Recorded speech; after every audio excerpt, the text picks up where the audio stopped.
regardless of whether they're trained or whether they're better than us or anything, that's beside the point. Most likely, they're not even close to our level when it comes to training and ability. Not even close. But someone who's not even close can still beat our ass. Yeah. Plain and simple. So we just got to be aware of that. All right, I think I got off on a tangent. So, it's kind of a pet peeve for me because street fighters are ridiculous. They really don't have the skills and abilities, but they can still beat you up. Yeah. They can still beat you up.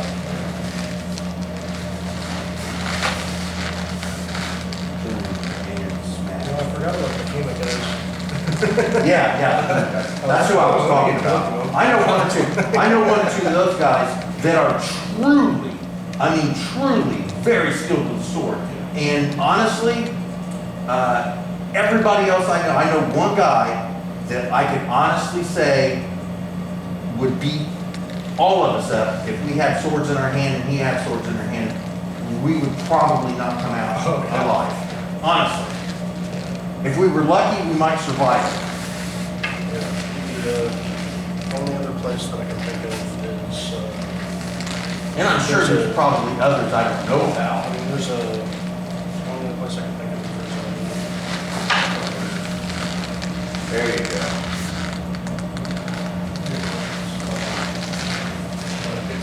it's a massive gym. And they like explicitly let Japanese stuff. Well, you're talking about more kendo and aido and stuff like that. Like kendo, aido. Yeah. Like See, those guys' minds oh my God, they're insane.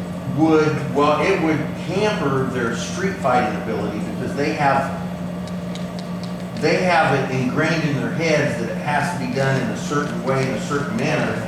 You would be able to get around that and beat the dog crap out of them most likely. Now, if you get a person who just learns how to fight with a sword for survival, they are the dangerous ones. There's people who train like kendo. Yeah. I'm sure that overall they would generally, even with skilled martial artists, if you put a sword in a skilled martial artist's hands that is not accustomed to a sword, and you put it in an Iaido guy or a Kendo guy, they would come out on top. Yeah. Especially if you went by rules and stuff like that. Because it's just like anything else. If you put me into a karate tournament, a 1 month white belt is going to beat my butt. I mean, seriously, they're just going to tear me up. Because I'm not accustomed to rules and regulations and what I can do, what I can't do, and that sort of thing. And the whole concept of tournaments is a little foreign to me, right? So yeah, if I stick to their rules, they're going to win. That's why I don't stick to people's rules. I'm not giving them the upper hand. All right. So let's switch to stick. Stick and sword or just stick.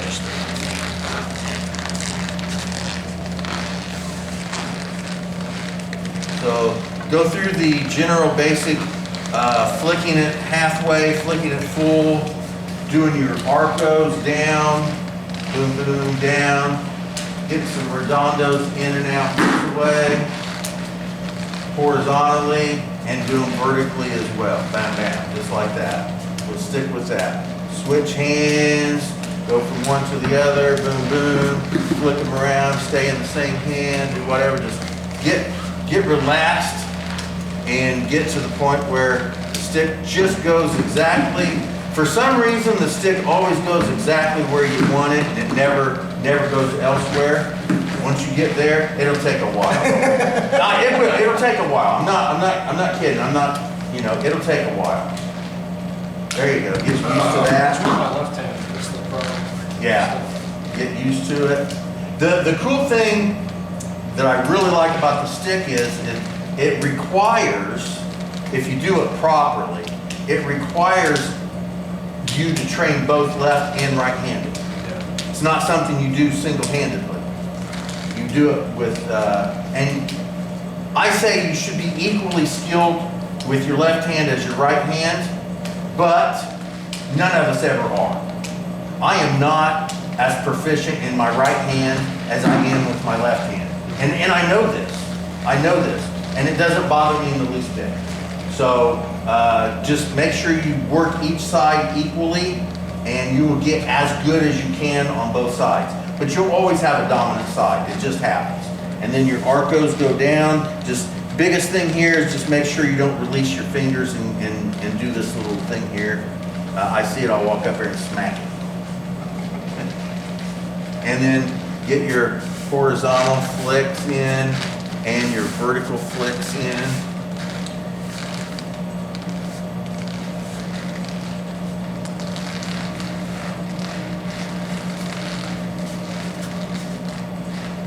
Make sure you try to use the wrist with that flicking motion more than your arm and shoulder. You don't want to, try not to twist your body, because twisting your body helps you cheat a little bit. So just do it without twisting. Yeah, well, and that's what we do. See, so we go here, boom, and we twist. We twist, right? But that helps you kind of cheat a little bit when you're actually trying to get this here or this here, because when you do it here, when we're doing this, we turn our body this way, and this way, and this way, right? That helps us cheat. And not really cheat, but when we're trying to learn to do it, it is kind of helping us cheat a little bit. So you want to use, and my elbow moves, I'm not going to say it doesn't, my elbow moves, but try not to twist your whole body and your shoulder and all that. You just want to flick it around, boom, boom, boom, boom, boom, boom, bam.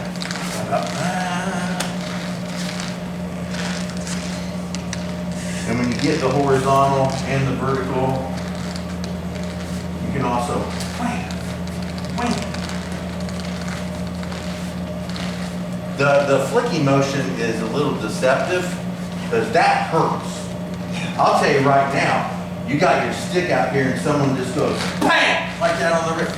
You'll drop it just as fast as someone came up and wham like that, right?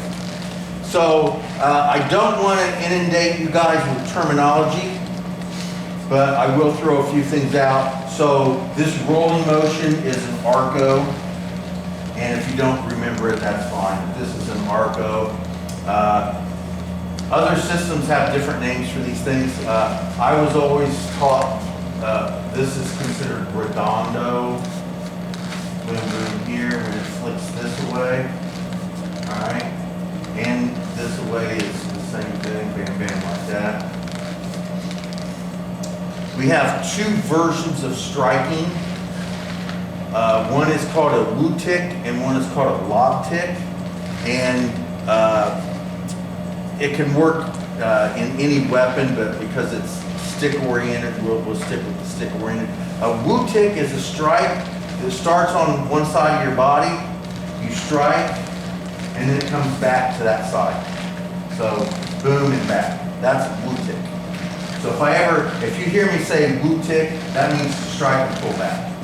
If I say lob tick is a strike and goes through, goes to the other side. So boom. A lot of systems that don't use. When I learned this, we learned some Filipino to go with it, right? We didn't necessarily stick straight to just English terminology. We had to learn some of the Filipino / Spanish that went with it. But you can also call the woo tick a half strike and pull back, they call half strike, or full strike, it's boom and goes all the way through, right? Yeah. We just never did that. So I kind of, again, stuck in a certain manner, and that's just how, boom. Again, when we put it, when we bring it to our other side, we want to make sure that it doesn't get stuck under our arm. We don't want it here, because if our arm gets pinned, now it's stuck. So anytime we draw it to the other side of the body, you want it to be at least under where the elbow can't pin it down, the arm can't pin it down. Boom, just like that. Bam.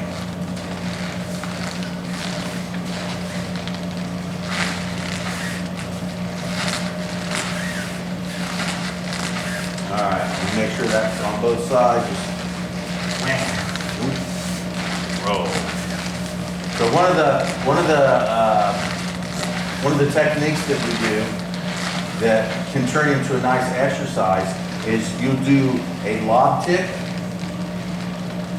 and then from there you will strike out, and then you'll bring it up and do an arc. So lob tick, strike out, bring it up, and arc. Just like that. Now, I'll tell you what, this right here is Ikkyo. Can you visualize it? Is it difficult to visualize? So it looks like this here with the stick. With the technique we do with the stick, it goes like this. So if he, I don't know if you want to do it.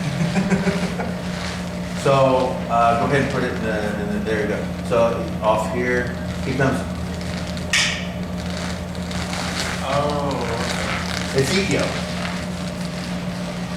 Now, we never called it Ikkyo back when I was doing just Filipino martial art because Ikkyo didn't exist. Yeah, but, and this was something we practiced all the time. Boom, boom, boom, just like that. We always had the checking hand. In Ikkyo, we don't have to, or I'm sorry, in Aiki, we don't necessarily have that checking hand, but we want to make sure that the checking hand is in there. So go ahead and come back here and strike me again. We'll work on that real quick. So it comes out here, and there's the check. I want to check that hand, right? Whether or not I get it out of the way or it just stands there, and maybe I kitty cat pat it. It doesn't really matter. So I deflect, boom, and I kitty cat pat that. And then it comes under, and there's a strike, boom. Now, if you want, you can pull it straight out like this and then come in with Ikkyo this way. But why do that when you can jack them up even more and get a little more pressure? I'm here, strike the ribs here, just like punching, but I'm using the stick. Then I lock that up and roll into Ikkyo, just like that. All right? So let's